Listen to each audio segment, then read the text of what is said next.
हाँ जी, बिस्मिल्लाहिर्रहमानिर्रहीम। अच्छा, कल हमने इनहेरिटेंस देखी थी, तो उसमें किसी को कोई कंफ्यूजन या कुछ यानी कि क्यूरी है तो वो अभी डिस्कस कर ले, क्योंकि हम उससे आगे थोड़ा करने जा रहे हैं।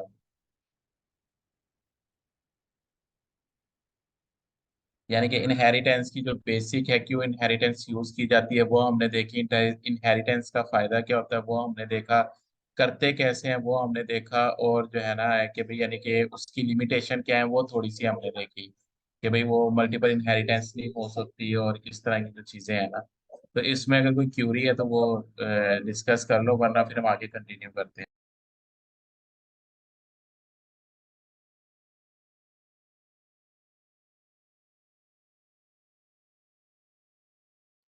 चलो ठीक है, हम ना अब आगे चलते हैं।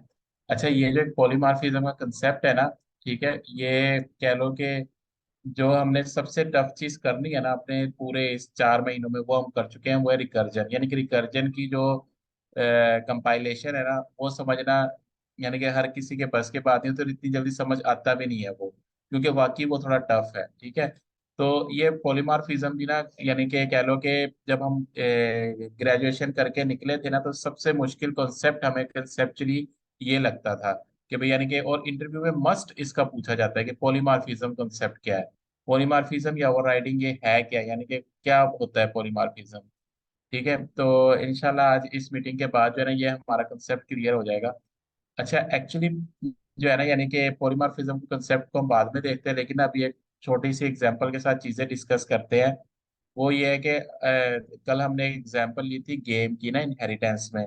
गेम की एग्जांपल इसलिए ली है कि हर कोई किसी न किसी लेवल पे गेमिंग गेम्स जो है ना खेला हुआ है। तो मैं आप लोगों को एक बात बताऊं, जितने भी इस दुनिया में आर्किटेक्चर है ना, ठीक है, यानी कि एप्लीकेशन के हो, किसी भी सबसे टफेस्ट आर्किटेक्चर जो है ना वो गेमिंग के होते हैं। उसकी रीजन ये है कि अगर यानी कि टफ, मैं इसलिए कह रहा हूँ कि अगर वो प्रॉपर सही तरह आर्किटेक्चर ना लिखा जाए ना, तो ये कह लो कि गेम में बहुत बड़े बड़े ड्रॉबैक आ सकते हैं।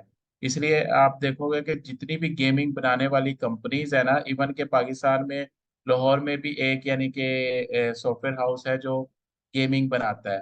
ठीक है, तो उसमें भी जो है ना, यानी कि कह लो कि उनका जो टेस्ट होता है या इंटरव्यू लेवल होता है ना, वो और ही किसी और ही लेवल का होता है वो। यानी कि उसमें बहुत ज्यादा माइंड चेकिंग की जाती है कि भाई वाकई इसकी लॉजिक कैसी है, कंसेप्ट कैसे है। और इसके अलावा वो जो आईक्यू के क्वेश्चंस नहीं होते, वो उसमें बहुत ज्यादा जो है ना देखे जाते हैं। ठीक है, तो इसलिए जो है ना हम गेम गेम की एग्जांपल ले रहे हैं इसको समझने के लिए। पहले ये एग्जांपल सारी देखो, फिर जो है ना हम चीजों को समझेंगे। हमने कल एक गेम की एग्जांपल ली थी, हमने खैर सुपर मारियो ली थी, लेकिन मैं एक ऐसी गेम की एग्जांपल ले रहा हूँ जिसमें ना एक बंदे के पास एक गन होती है। ठीक है, और उसके जो है ना डिफरेंट लेवल आगे आते रहते हैं, यानी कि पहले लेवल 1 होता है, ऑब्वियसली वो इजी होता है। उसमें उसके बाद लिमिटेड जो है ना कह लो कि फंक्शनैलिटीज होती है, या लिमिटेड जो कह लो कि उसके पास जो कहते हैं हथियार जिसे कहते हैं वो होते हैं। तो फॉर एग्जाम्पल उसके बाद लेवल 1 में ना एक ऐसी गन होती है जिसमें से सिर्फ एक गोली निकल सकती है, यानी कि एक वो बटन प्रेस करेगा। फॉर एग्जांपल वो के का बटन प्रेस करता है, तो के का बटन उसके पीछे ये कोड हुआ है कि एक फंक्शन है फायर का। तो उस फायर के फंक्शन के अंदर ये फंक्शनैलिटी लिखी हुई है कि भाई ये जब के का बटन प्रेस करे तो ये फंक्शन कॉल, और वो फंक्शन के पीछे ये फंक्शनैलिटी लिखी हुई है कि ऐसे करके गन चले, गन ऐसे मूव और उसके अंदर से एक गोली निकले। ठीक है, बाकी सारे और भी फंक्शन लिखे हुए हैं कि पीछे जब वो एल प्रेस करे तो जंप करे। ठीक है, जे प्रेस करे तो वो जो है ना मुक्का मारे, या एल प्रेस करे तो वो लेग से जो है वो करे। यानी कि जिस तरह की गेम्स आप लोगों ने देखी हैं, आप लोगों को इस चीज का आइडिया होगा कि कुछ ना कुछ बटन के पीछे कुछ ना कुछ फंक्शन परफॉर्म हो रहे होते हैं। और बिल्कुल अगर आप उसको एग्जाम्पल लेके तो चलो ना, क्योंकि अब आप लोगों को फंक्शंस का पता है, आप लोगों को पता है कि वो चीज यानी कि हाई लेवल पे आप लोगों को पता है कि कैसे इम्प्लीमेंट हुई होगी। कैसे इम्प्लीमेंट हुई होगी, पीछे कोई क्लास होगी, उसकी क्लास के अंदर फंक्शन होगा। जब वो यहाँ से की प्रेस करता होगा तो वो वाला फंक्शन एग्जीक्यूट होता है। अब उस फंक्शन के अंदर ये फंक्शनैलिटी लिखी हुई है जो उसे स्क्रीन पे नजर आ रही होती है। सेम लाइक जो आप लोगों ने ब्लैक स्क्रीन इंप्लीमेंट किया ना, कि जब भी यूजर कोई फंक्शन कॉल करने के लिए अपनी कमांड देता है, और उसके अकॉर्डिंगली जो उस फंक्शन ने करना होता है वो आप लोगों ने पीछे बाय कोड लिखा होता है। ठीक है, तो अब इस तरह करके जब वो लेवल 1 से लेवल 2 पे जाता है, तो लेवल 2 पे जो है ना गेम के स्टैंडर्ड के मुताबिक ये हो जाता है कि उसके पास जो गन है ना वो अपग्रेड हो जाती है। अपग्रेड कैसे होती है कि पहले वो के बटन दबाने से जो है ना एक फायर निकलती थी, अब वो के का बटन दबाने से हो सकता है कि उसके अंदर से दो फायर निकले। अब वो जो अपग्रेड हुआ है ना, यानी कि वो जो फंक्शन अपडेट हुआ है, ठीक है, लेकिन बाकी फंक्शनलिटियां वैसी रही हैं कि एल की भी वैसी रही, जे की भी वैसी रही कि भाई जंप करना है, मुक्का मारना है, या उसने जो है ना फ्लाइंग किक करना है, जो भी करना है वो सारी फंक्शनलिटी वैसी रही। अगले लेवल पे सिर्फ उसकी एक फंक्शनलिटी इंप्रूव हुई है, ठीक है। अब वो जो इंप्रूव हुई हुई फंक्शनैलिटी है ना, कि ऑन वर्ड, उससे ऑन वर्ड वो इंप्रूव हुई हुई फंक्शनैलिटी यूज हो, उस कंसेप्ट को जो है ना यानी कि पॉलीमॉर्फिज्म कहते हैं। यानी कि ऐसी चीज जो हम उसको अपडेट कर दे, अपग्रेड कर दे, अपग्रेड होने के बाद वो वाली यूज हो जो अपग्रेड हो चुकी हुई है। मेन टू से कि जब वो लेवल 2 में जाएगा, हो सकता है एक फायर, एक बार के दबाने से तीन फायर निकले, ठीक है, अब उसने लेवल 2 को अपग्रेड कर दिया लेवल 3 पे। अब जब भी वो लेवल 3 पे वो वाला फंक्शन जो कॉल हो, वो वाला फंक्शन कॉल हो जो अपग्रेड हुआ हुआ है, ना कि वो लेवल 2 का फंक्शन या लेवल 3 का, लेवल 1 का फंक्शन। हालांकि फंक्शन तीनों सेम है, तीनों के फंक्शन के नाम फायर है, ठीक है, तीनों के फंक्शन के नाम जो है ना, इवन के डेफिनेशन की जो विड्थ है वो भी सेम है, लेकिन कौन सा कॉल हो ये डिसीजन करना, ये पॉलीमॉर्फिज्म कहलाता है। कि भाई किस लेवल पे आके उसने किस चीज का डिसीजन लेना है, ये हमारी पॉलीमॉर्फिज्म कहलाता है, ठीक है। और ये सिर्फ इनहेरिटेंस की बेस पे ही, यानी कि कह लो कि वो डिपेंड करता है कि अगर इनहेरिटेंस होगी तो पॉलीमॉर्फिज्म इंप्लीमेंट होगी, अगर इनहेरिटेंस नहीं है क्लासेस में आपस में तो पॉलीमॉर्फिज्म इंप्लीमेंट नहीं होगी, ठीक है। अब इसको थोड़ा सा और अगर देखें हम, तो ये भी एक एग्जांपल हो सकती है कि भाई इनहेरिट चीजें जो है ना, यानी कि जो बच्चों में आती हैं वो कोई भी हो, एबिलिटी के लिहाज से हो, यानी कि उसकी स्किल के लिहाज से हो, तो जो बच्चों में आती है वो पेरेंट्स से ज्यादा इंप्रूव होती है। मतलब कि कोई भी अगर पेरेंट्स के अंदर कोई कोई खास खूबी है जो बच्चे के अंदर इनहेरिट हुई है और बाकी वो इनहेरिट हुई है, तो बच्चा जो है उससे आगे लेके चलेगा, यानी उससे वो इम्प्रूव करेगा। और ठीक है, तो इस तरह करके जो भी हमने नए फंक्शन की इम्प्लीमेंटेशन दी हुई है ना, उस कंसेप्ट को हम कहते हैं, यानी कि जब नया वाला फंक्शन कॉल हो, ना कि पिछले वाला कॉल हो, उस चीज को हम पॉलीमॉर्फिज्म कहते हैं। कल हमने एक रूल देखा था कि वो वेरिएबल या वो फंक्शन अगर पेरेंट क्लास में हम डिफाइन कर दें, ठीक है, फॉर एग्जाम्पल कल हमने एक ली थी एग्जाम्पल कि नेम को हमने पेरेंट क्लास में लिख दिया था, तो जब चाइल्ड क्लास के, यानी कि उस पेरेंट क्लास को इनहेरिट किया था चाइल्ड क्लास के साथ, तो वो नेम का एट्रीब्यूट नहीं लेने दे रहा था।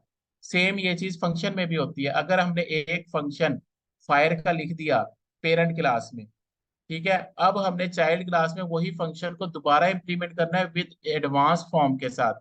यानी कि चाहे जो पेरेंट क्लास थी उसमें फायर का फंक्शन एक गोली छोड़ता था, तो जो पेरेंट चाइल्ड क्लास है उसके अंदर हमने उसे दो गोलियां, यानी कि एक फायर पे दो गोलियां निकलनी चाहिए गन से। अब ये चीज इंप्लीमेंट करनी है। अब ये जो चीज है ना, ये पेरेंट अलाउ करता है कि भाई मेरा ये वाला फंक्शन इम्प्लीमेंट एबल है इन चाइल्ड क्लास के नहीं। अगर पेरेंट ने अलाउ नहीं किया, अगर पेरेंट कहता है कि नहीं ये वाला फंक्शन मेरा जो है इम्प्लीमेंटेबल नहीं है चाइल्ड क्लास में, तो वो करेगा ही नहीं उसे इम्प्लीमेंट। ये जो कंसेप्ट बताना कि भाई ये वाला फंक्शन इम्प्लीमेंटेबल है या नहीं है, या इस फंक्शन की वो एडवांस फॉर्म लिख सकता है कि नहीं लिख सकता, ये कंसेप्ट भी सारा ये एक ही चीज में आ रहा है, ये पेरेंट अलाउ करता है हम, ठीक है। अब इसको थोड़ा सा हम एग्जाम्पल के साथ देखते हैं, फिर आगे लेके चलते हैं ऐसे। अब ये जो एग्जांपल है ना, ये सिंपल है, ये जो हमने कल की थी उसी एग्जांपल को ले लो। एक क्लास हमने एलिमेंट की बनाई, उसके अंदर हमने लिखा एनिमल साउंड, ठीक है, और उसके अंदर कोई भी हमने फंक्शनैलिटी लिख दी है। इधर उसने लिख दिया है कि दी एनिमल मेक साउंड, यानी कि वो जो भी एनिमल है ना वो कुछ ना कुछ आवाज निकाल सकता है, ठीक है। अब इस एनिमल की क्लास को हमने यानी कि इनहेरिट किया इस एनिमल के साथ, पिग एनिमल के साथ, ठीक है, और उसके अंदर भी ये फंक्शन लिखा जो कि ये नहीं लिखने देगा, यानी कि दी पिग साउंड वी, ठीक है। अब भी नहीं लिखने देगा, ये इस उसमें नहीं लिखने देगा, ठीक है। और इसी तरह करके हमने एक और डॉग की क्लास बनाई और उसको भी इनहेरिट किया किसके साथ, एनिमल के साथ, तो ये भी उसकी क्या होगी, चाइल्ड क्लास हो गई। यानी कि इधर हमने कोई वेरिएबल भी लिया होता और ये वेरिएबल इधर सेम होता, तो वो उसने उसे अलाउ नहीं करना था, जो कि हम कल देख चुके हुए हैं। अभी हम फंक्शन को भी देख लेते हैं, ठीक है, ये कैसे यानी कि ये इम्प्लीमेंट होगा। अब मैं इसको सिंपल कॉपी करता हूँ यहाँ से।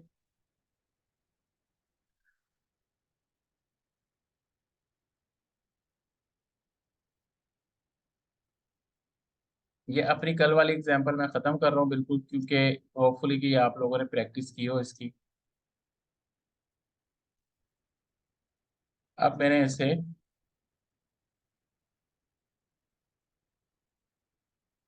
इधर ये देख रहे हो, बिल्ड फेल लिखा हुआ आ रहा है, लेकिन फिर मैं देखूँ कि इसी वजह से आ रहा है कि नहीं, ये इधर इस वजह से आ रहा है।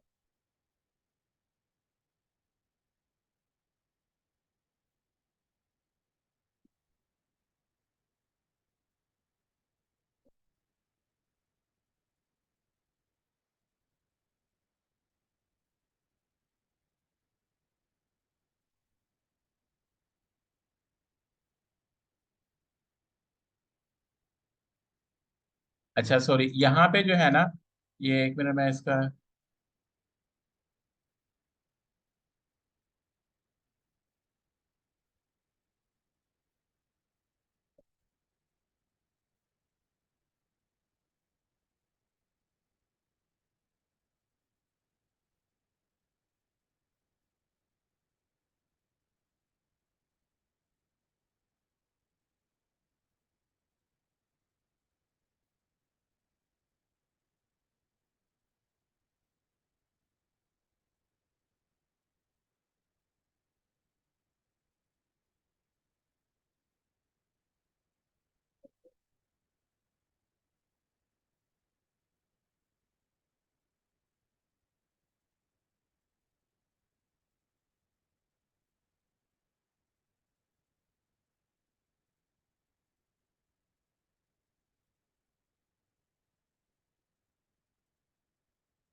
अच्छा इसने यहाँ पे एरर नहीं दिया, जो कि मैंने आपको कहा है कि एरर देगा, लेकिन नहीं दिया।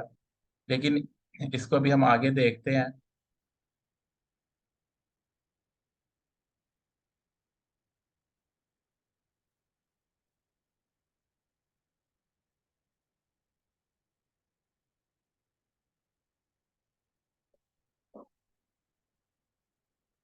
हाँ,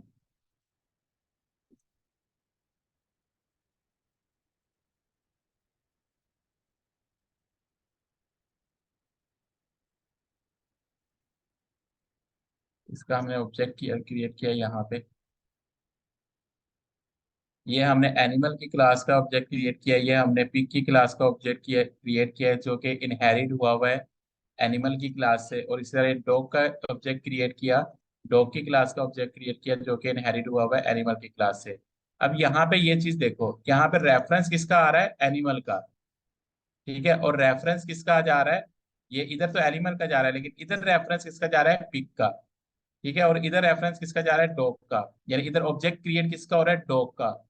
ठीक है, यहाँ पे पिक का ऑब्जेक्ट क्रिएट हो रहा है। अब ये फंक्शन हमारे तीनों क्लासेस में है, यानी कि ये फंक्शन हमारा जो है, एनिमल साउंड इसके अंदर भी है, एनिमल साउंड इसके अंदर भी है, और एनिमल साउंड इसके अंदर भी है। ठीक है, अब मैं क्या करता हूँ कि इसको रन करता हूँ।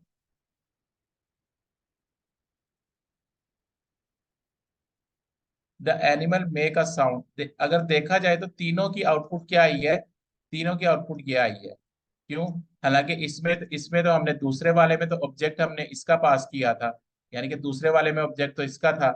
इसी तरह तीसरे वाले में ऑब्जेक्ट डॉग का था। लेकिन हमारे पास आउटपुट क्या आई है, हमारे पास सेम ये आउटपुट आई है। क्यों? क्योंकि हमने इस फंक्शन को नहीं बताया था कि भाई इसकी जो लेटेस्ट इंप्लीमेंटेशन है वो वाली लेनी है कि नहीं लेनी, यानी इस फंक्शन को हमने अलाउ नहीं किया था कि भाई ये वाला जो फंक्शन है वो अपनी लेटेस्ट इंप्लीमेंटेशन कर सकता है कि नहीं कर सकता। अगर ये इसका लेटेस्ट इंप्लीमेंटेशन नहीं करेगा, तो जो रेफरेंस होगा हमारे पास ऑब्जेक्ट में जो है, वो उसी फंक्शन का, उसी रेफरेंस का कॉल होगा।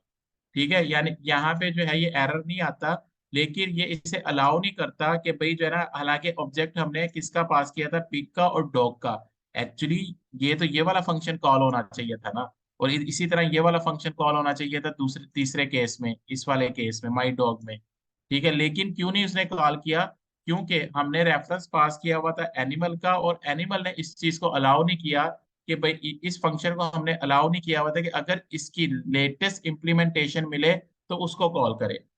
ठीक है, तो अगर इसको इस तरह इंप्लीमेंट करना है कि इसकी लेटेस्ट इंप्लीमेंटेशन जो है वो कॉल हो, तो उस चीज का नाम है पॉलीमॉर्फिज्म। और उसे कैसे इंप्लीमेंट करते हैं, कि पब्लिक virtual। ठीक है, यहाँ पे हम virtual का कीवर्ड हमें ये बता देता है कि मे बी इसके चाइल्ड के अंदर इसका ओवरराइट है। मे बी, ठीक है, नॉट कंपल्सरी। मे बी यानी कि ये फंक्शन अब ऐसा फंक्शन बन गया है कि मे बी इसके चाइल्ड के अंदर इसकी एडवांस इम्प्लीमेंटेशन आ जाए। लेकिन अगर वहां पे इसके चाइल्ड के अंदर एडवांस इम्प्लीमेंटेशन आ जाए तो तुमने वो वाला कॉल करना है, ना कि विर्चुअल कॉल करना है। ठीक है। अब दो एग्जांपल ले लेते हैं, इसको मैं ओवरराइड कर देता हूँ।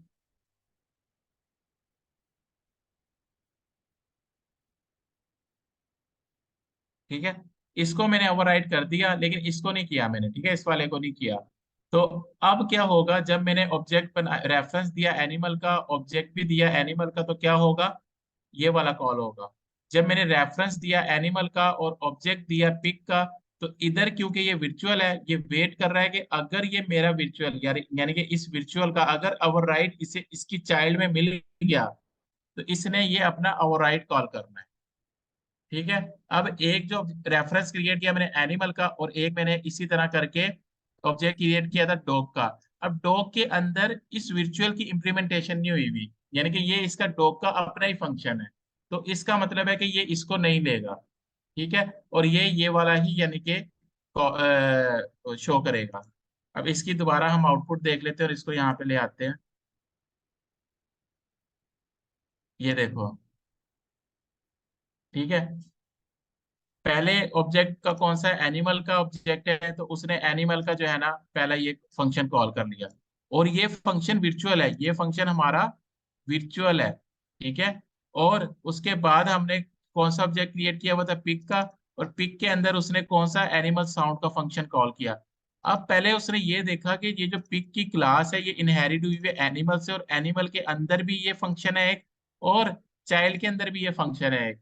तो मैंने कौन सा आप कॉल करना है, उसने देखा कि भाई अगर तो ये वर्चुअल कॉल हुआ हुआ है ओवरराइड के साथ, तो वो हमेशा ओवरराइड का कॉल करेगा। ठीक है, लेकिन इसके लिए उसके पेरेंट में सेम फंक्शन का वर्चुअल होना जरूरी है। अगर वर्चुअल हमने डिक्लेयर कर दिया तो इस मीन के अब उसका अगर अगर मिला उसे ओवरराइड, जो कि इस केस में मिल रहा है उसे, तो ये ओवरराइड का फंक्शन कॉल करेगा। तो उसने यहाँ पे ओवरराइड का फंक्शन कॉल किया। ठीक है, लेकिन इस केस में उसे ओवरराइड नहीं मिला, यानी कि इस केस में उसे ओवरराइड नहीं मिला। तो इधर हमने रेफरेंस रखा हुआ था सिर्फ एनिमल का, ठीक है, एनिमल का रेफरेंस रखा हुआ था, और उसके रेफरेंस में ये फंक्शन एग्जिस्ट करता है, ये वाला। ठीक है, तो इसलिए उसने क्या किया, सिर्फ ये वाला फंक्शन कॉल किया, ये वाला। क्यों, क्योंकि ये वर्चुअल है, इसका ओवरराइड नहीं उसे मिला। तो इस वजह से उसने यहाँ पे कौन सा फंक्शन कॉल किया है, ये वाला फंक्शन कॉल किया है, सेम ये वाला। अब अगर हम इसको भी ओवरराइड कर दें, ठीक है, अब इस केस में वो क्या करेगा,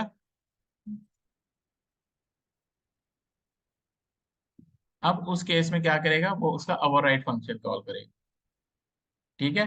अब इस चीज को जरा समझो कि यानी कि ये हमारे ऊपर डिपेंड करता है कि ये जो हमारी पेरेंट क्लास है उसके कौन से फंक्शन आगे जाके इम्प्लीमेंट हो और एडवांस इम्प्लीमेंटेशन हो उनकी, और कौन से फंक्शन ना इम्प्लीमेंट हो। फॉर एग्जाम्पल यहाँ पे मैं एक और फंक्शन लिखता हूँ,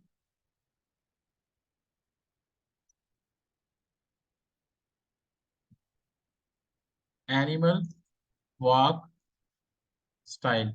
ठीक है, इसे मैं वर्चुअल नहीं करता।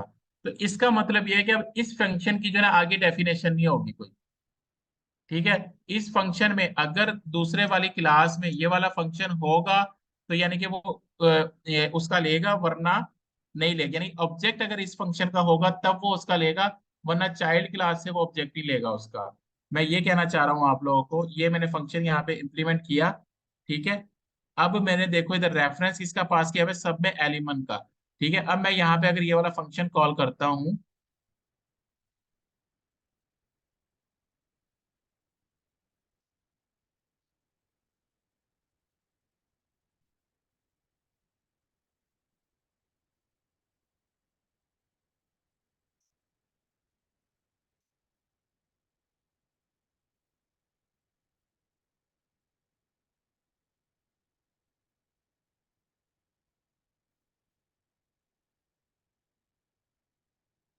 इसको मैं जरा कमेंट कर देता हूँ।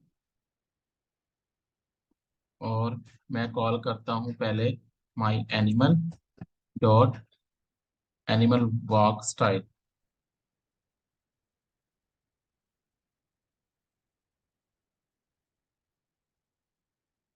और यही मैं इसका भी कॉल करता हूँ, और यही मैं इसका भी कॉल करता हूँ।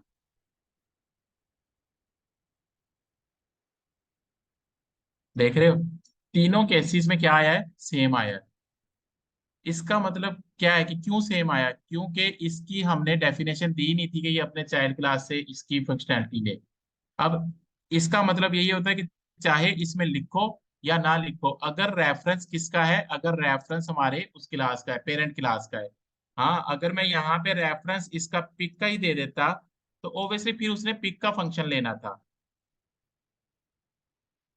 ठीक है, और ये पिक मार्क कर देता हूँ इसे मैं।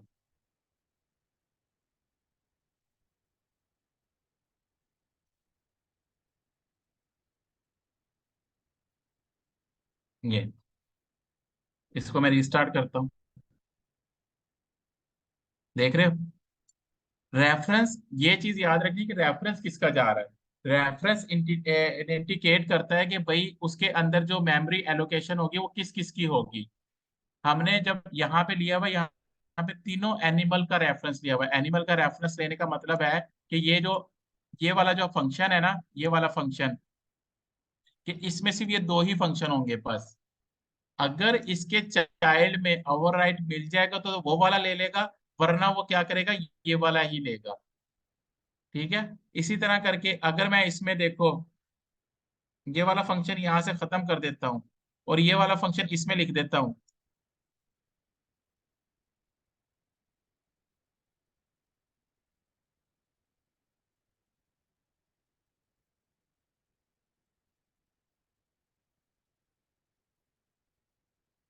अब ये देखो, अब रेफरेंस इसमें किसका जा रहा है, सारों में रेफरेंस किसका जा रहा है, एनिमल का। लेकिन एनिमल के अंदर वो वाला फंक्शन एग्जिस्ट ही नहीं करता। यहाँ पे ये वाला फंक्शन एग्जिस्ट ही नहीं करता। रेफरेंस देने का मतलब ही यही होता है, हमने कितने एट्रीब्यूट या कितने फंक्शन जो है ना वो आगे जाके यूज करने हैं। और ऑब्जेक्ट उसे ये बताता है कि किस क्लास का यूज करना है। ठीक है, क्योंकि यहाँ पे हमने रेफरेंस इसका दिया है, तो इसके में कौन से फंक्शन, एनिमल का अगर मैं डॉट करूंगा तो देखो सिर्फ एक फंक्शन आ रहा है बस, और बाकी यहाँ पे है भी एक फंक्शन सिर्फ। ठीक है, अगर मैं इनको रेफरेंस, इसका देखो पिक वन का रेफरेंस मैंने क्या किया हुआ है, पिक का किया हुआ है, तो यहाँ पे दो फंक्शन आ रहे होंगे। तो रेफरेंस जो है ना, हमें इसलिए मैं बता रहा था कि ये चीज ऐसे रीड करना कि जो इक्वल से पहले दे रहे हैं वो क्लास का रेफरेंस है, जो इक्वल के बाद दे रहे हैं वो क्लास का ऑब्जेक्ट है। ठीक है, क्लास का रेफरेंस हमें बताता है कि मेमोरी में जाके हमने किस किस की मेमोरी एलोकेट करनी है। ये जो एनिमल का रेफरेंस है ये बता रहा है कि मेमोरी में जाके एक फंक्शन बनाना है जिसका नाम ये रखना है। ठीक है, फिर उसे ऑब्जेक्ट बता रहा है कि भाई इस फंक्शन के अंदर डेफिनेशन किसकी होगी। अगर तो यहाँ पे विर्चुअल है तो डेफिनेशन उसके ओवरराइट अगर अगर लिखा हुआ है तो ओवरराइट की होगी, वरना यही होगी।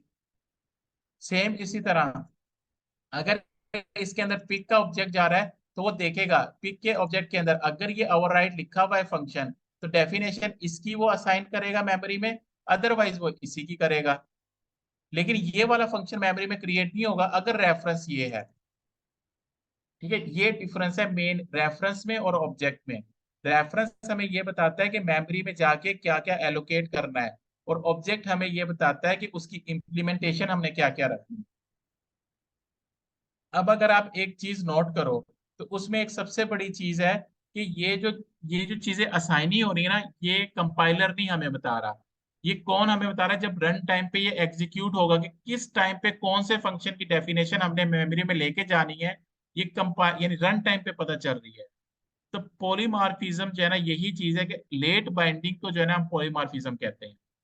कि भाई कंपाइल होने के बाद जब रन टाइम पे कोड चला जाए, तो कौन से ऑब्जेक्ट से या कौन से रेफरेंस से कौन सा फंक्शन कॉल होना है, वो डिसीजन जो है ना वो लेट बाइंडिंग होता है। वो रन होने के, कंपाइल होने के बाद, रन होने के बाद जब कंपाइलर इस पे आएगा, तो उस वक्त वो डिसाइड करेगा कि कौन सी चीज हमने इस फंक्शन के साथ, या इधर हमने कौन सी चीज बाइंड करनी है। तो इसलिए उस चीज को कहते हैं हम लेट बाइंडिंग। तो polymorphism is a late binding concept, यानी कि ऐसी चीज जिसमें लेट बाइंडिंग इम्प्लीमेंटेशन हो, वो पॉलीमॉर्फिज्म होती है। अब आप लोगों के माइंड में आएगा कि अर्ली बाइंडिंग क्या है फिर। अर्ली बाइंडिंग जो हमने फंक्शन ओवरराइड पढ़ा था कि same name with different parameter, वो देखो वो कंपाइल टाइम पे कंपाइलेशन हो रही है कि भाई उसी टाइम पे बताया हुआ है। अगर आपने कोई फंक्शन कॉल किया उसी टाइम पे पता चल जाता है कंपाइलर को कि आपने फंक्शन कौन सा इस वक्त कॉल होगा। उस चीज को कहते हैं अर्ली बाइंडिंग। यानी कि कंपाइल टाइम पे पता चल जाता है कि इस फंक्शन के साथ अगर आपने दो पैरामीटर पास किए हैं तो दो पैरामीटर वाला फंक्शन कॉल होगा, अगर तीन पैरामीटर पास किए तो तीन पैरामीटर वाला फंक्शन कॉल होगा। लेकिन ये वाली चीज ये रन टाइम पे पता चलती है जब मेमोरी में सारी चीजें जाती हैं। फिर वो देखता है कि आप वर्चुअल कौन सा है, ओवरराइट कौन सा है। अगर उसका ओवरराइट है तो ओवरराइट वाला मेमोरी में जाएगा, अगर उसका ओवरराइट नहीं है तो वर्चुअल वाला मेमोरी में जाएगा। ये लेट डिसाइड हो रहा है सारा, ठीक है, इसलिए इसे लेट बाइंडिंग कहते हैं। और इसलिए इसे रन टाइम बाइंडिंग कहते हैं। ये दोनों चीजें सेम है पॉलीमॉर्फिज्म के लिए। और फंक्शन ओवरलोडिंग को अर्ली बाइंडिंग कहते हैं या कंपाइल टाइम बाइंडिंग कहते हैं। ये इसका सारा कंसेप्ट है। इसको यानी कि अगर कहते हैं तो दोबारा रिपीट करता हूँ इसको, अगर कोई कंफ्यूजन है तो।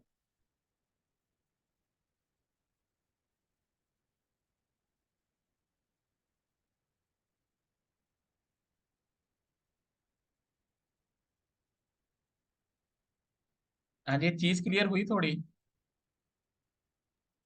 हाँ हाँ जी। जी। तो इस चीज को ना शुरू में मुझे लगा था कि यानी कि ना मुझे पता नहीं क्यों मेरे माइंड में अभी तक ये था कि ये एरर आता है अगर हम उसकी चाइल्ड क्लास में सेम फंक्शन डिस्क्राइब करें ना। तो लेकिन ऐसा नहीं है। लेकिन ये है कि अगर उसके रेफरेंस के चाइल्ड क्लास का हो तो वो एरर नहीं आता। लेकिन उसकी बेस पे वो, अब देखो यहाँ पे अगर मैं ओवरराइड इसका नहीं ना लिखता, ये वाला फंक्शन अगर मैं नहीं लिखता,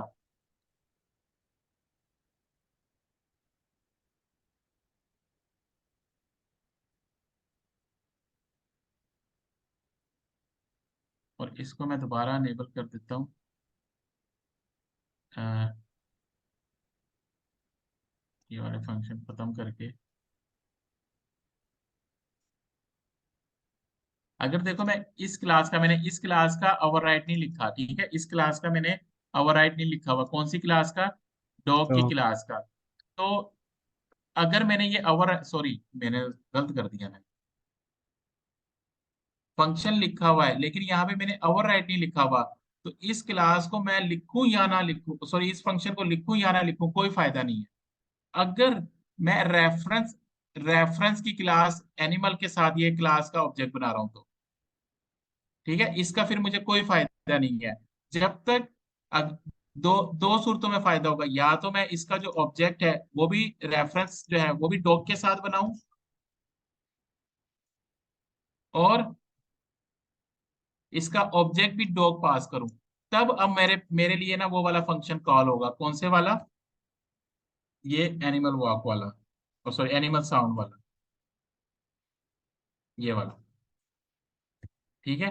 लेकिन इसके लिए नहीं कॉल होगा क्योंकि ये कह रहा है कि मैं अपने चाइल्ड की फंक्शनैलिटी जब भी कॉल करूंगा अगर वो फंक्शन मेरे पास वर्चुअल हो और आप लोगों के पास वो जो बंदा है दूसरा या जो भी क्लास इंप्लीमेंट कर रहा है वो चाइल्ड करके करे, ठीक है।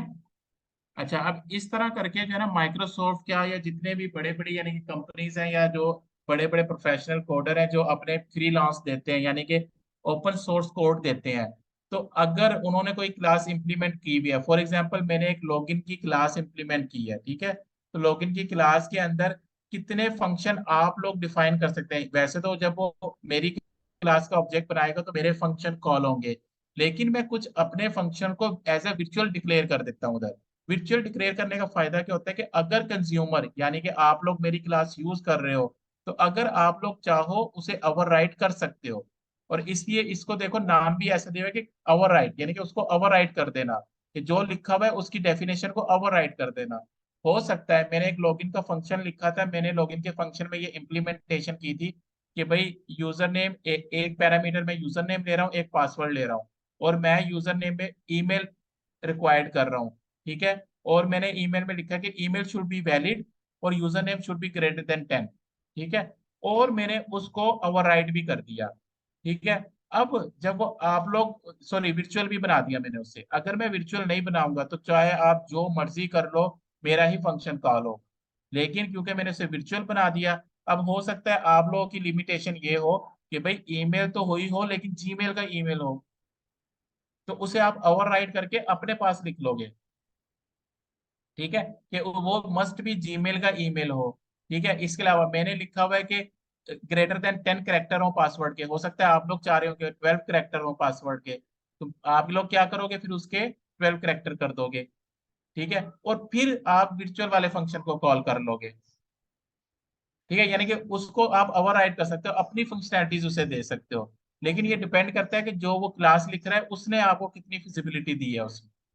वो जितनी फिजिबिलिटी आपको देगा उतनी आप यूज कर सकते हो। और ये जो होते हैं, यानी कि जितने भी ये कोडर होते हैं, या जब भी आप ये एडवांस चीजें यूज करने जाओगे, तो अक्सर फंक्शन आपको वर्चुअल में मिलेंगे ताकि उनको हम ओवरराइड कर सके अपने पास। यानी कि हर कोई ये चाहता है कि मेरी फंक्शनैलिटी ये है, लेकिन इसमें अगर आप लोगों ने अपना एडवांस फंक्शनैलिटी लिखनी है तो आप उसे ओवरराइड करके लिख लो। तो इस कॉन्सेप्ट को जो है ना पॉलीमॉर्फिज्म कहते हैं। किस चीज को कहते हैं? लेट बाइंडिंग हो, रन टाइम बाइंडिंग हो, या वर्चुअल ओवरराइड के कंसेप्ट को हम पॉलीमॉर्फिज्म कहते हैं। बाकी मैंने आपको ये लिंक भेजा हुआ है, इसमें अगर और सिंटेक्स वाइज यानी कि जो भी है डेफिनेशन वाइज कुछ देखना हो तो यही बात इसमें की हुई है जो हमने जो है ना अभी तक देखी है सारी।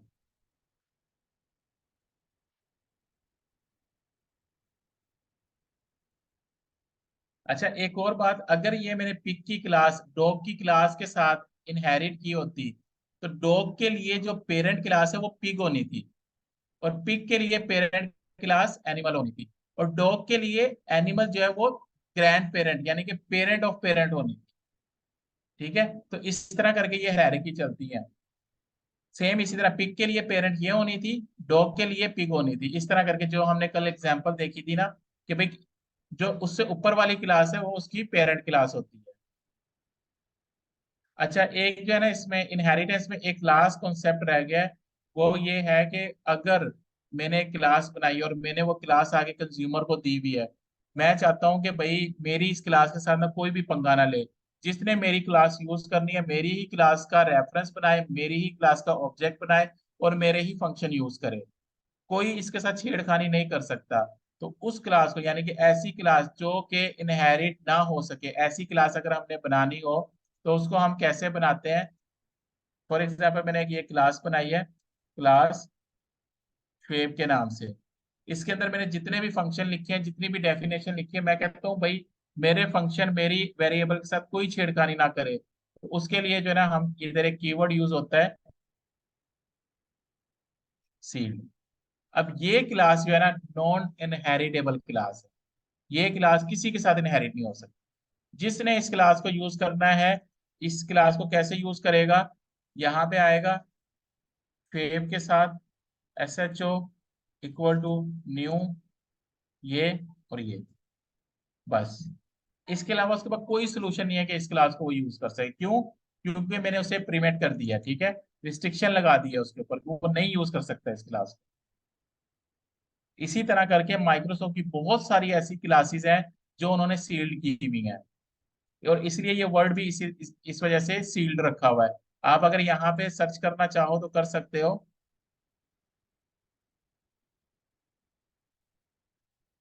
How many sealed classes in C sharp, या list of sealed classes in C sharp.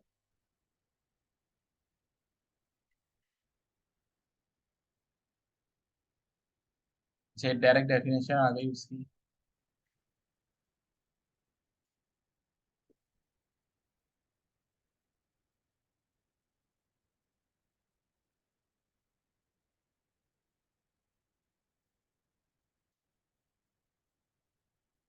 ये सिस्टम डॉट ड्राइंग सिस्टम, इस तरह की क्लासेस इन्होंने क्या की हुई है, सील्ड की हुई है बिल्कुल, यानी कि उनकी हम डेफिनेशन लिख ही नहीं सकते, मतलब कि उसको इनहेरिट नहीं कर सकते किसी के भी साथ। तो इसको इसको एज ए एग्जांपल खुद करके देख लेना, जिस तरह ये पेंट की क्लास, पेन की क्लास है, ब्रश की क्लास है, ड्राइंग की क्लास है, इन्होंने ये सील्ड की हुई है कि भाई इसके अंदर कोई छेड़खानी ना करे, यानी कि वो उन्हें एक्सेप्ट नहीं है। ठीक है, तो इस तरह करके जो है ना, यानी कि हम स्टिक भी कर सकते हैं इनहेरिटेंस को। तो ओवरऑल जो है ना, इनहेरिटेंस का बस यही कॉन्सेप्ट था। और इनहेरिटेंस में जो है ना, मेन कॉन्सेप्ट ये पॉलीमॉर्फिज्म का ही था, कि कैसे पॉलीमॉर्फिज्म जो है ना वर्क करती है। और हम जब भी अब आगे कोई, यानी कि आर्किटेक्चर वगैरह में बहुत ज्यादा यूज होने वाली चीज है ये पॉलीमॉर्फिज्म। क्यों? क्योंकि हमारे पास चीजें एडवांस होती रहती है, तो हमने ये डिसाइड करना होता है कि हम किस फंक्शन को अलाउ कर रहे हैं कि ये वर्चुअल बन जाए। और जब भी हम उसको इनहेरिट करेंगे या उसका ऑब्जेक्ट बनाएंगे, तो वहां पे ओवरराइड करेंगे उससे। लेकिन again, depend on our requirement. लेकिन गेमिंग में ये कंसेप्ट बहुत ज्यादा यूज होता है। वो मैंने आपको एग्जांपल इसलिए सबसे पहले वही एक्सप्लेन की थी क्यों यूज होता है। कि भाई सारा काम चलता रहे, नेक्स्ट लेवल देखो, ये लेवल 1 है। जब वो नेक्स्ट लेवल पे जाएगा, तो उसको सेम क्लास को ये वाला ऑब्जेक्ट दे देंगे। जब वो नेक्स्ट लेवल 3 पे जाएगा, सेम क्लास से रेफरेंस को ये वाला ऑब्जेक्ट दे देंगे। तो इस तरह करके जो है ना, वो आगे लेवल एक्सटेंड होते रहते हैं। हाँ मुबीन। हाँ, अच्छा, ये पूछना था कि जो हमने ओवरराइड किया हुआ है फंक्शन, हम्म। तो उस टाइम तो हमें वो वही फंक्शन कॉल होगा। अगर हम पेरेंट फंक्शन कॉल करवाना चाह रहे हैं ओवरराइड के बावजूद, तो वो कैसे करेंगे? नहीं कर सकते फिर। यानी कि फिर अगर नहीं कर पेरेंट कॉल करवाना है, तो उसको ऑब्जेक्ट भी इधर पेरेंट का ही देना पड़ेगा। अगर चाइल्ड का दे दिया ना ऑब्जेक्ट, यानी कि बेस क्लास का ऑब्जेक्ट दे दिया है, तो ये हम उसे खुद कह रहे हैं ना, कि अगर आपको डेफिनेशन ड्राइव क्लास से मिले, मेरी न्यू क्लास से मिले, मेरे कह लो कि एडवांस क्लास से मिले, तो वहां से ले लो, वरना पेरेंट की यूज कर लो। ठीक है, डायरेक्ट ठीक है। ऑब्जेक्ट बना के। ठीक।